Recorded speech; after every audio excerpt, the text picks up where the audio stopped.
অবস্থান পরিবর্তন করে নির্ধারিত সময়ের মধ্যে বাংলাদেশকে স্বল্পোন্নত দেশের তালিকা এলডিসি থেকে উত্তরণ করার চূড়ান্ত সিদ্ধান্ত নিয়েছে সরকার। যদিও বিশেষজ্ঞরা বলছেন দেশের ভঙ্গুর অর্থনীতিতে সরকারের নেয়া সিদ্ধান্ত বাস্তবায়নে মোকাবেলা করতে হবে বিপুল চ্যালেঞ্জ। সোনিয়া আহমেদের প্রতিবেদন।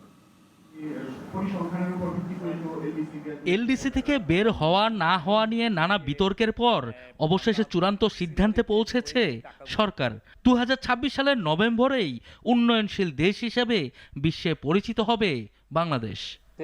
যে বাংলাদেশ, আপনি জানেন যে এলডিসি গ্র্যাজুয়েশনের বিষয়টা অনেকদিন ধরেই এটা কথা হচ্ছে, তো ক্যাবিনেটের ডিসিশন হচ্ছে যে আমরা এলডিসি গ্র্যাজুয়েশন করব।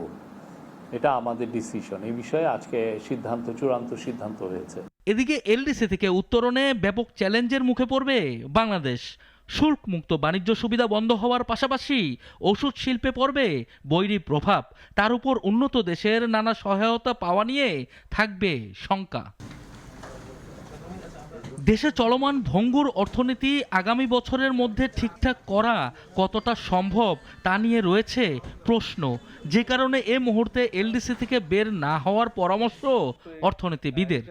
বেসরকারি খাতের একটা গুরুত্বপূর্ণ ভূমিকা থাকবে আমাদের গ্রাজুয়েশনের পরে। হ্যাঁ, বিশেষ করে রপ্তানি খাতের কথা যদি বলি, সে জায়গা থেকে তারা যে জিনিসগুলো রেজ করেছে সেটা কিন্তু এখনো অর্থনীতিতে চলমান। সেদিক থেকে সময় নেওয়াটা আমি মনে করি যে আরেকটু চিন্তা ভাবনা করে, একটু সক্ষমতা জায়গাগুলোকে আরেকটু রিভিজিট করে আমার মনে হয় তারপরে নেওয়াটা আমার মনে হয় সঠিক ছিল।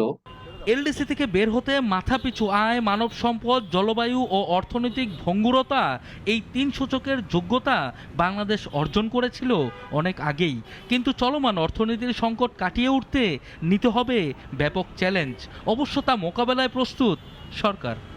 যেই ধরনের চ্যালেঞ্জগুলো যেগুলো আসবে সেটা ফেস করার জন্য এখন থেকেই প্রিপারেশন নেওয়ার কথা মাননীয় চিফ অ্যাডভাইজার বলেছেন, এবং সেই অনুযায়ী অনেকগুলো পজিশন পেপার করা হয়েছে এবং এগুলো নিয়ে প্রিপারেশনও আমাদের অ্যাডিকুয়েট প্রিপারেশন নেওয়া হচ্ছে।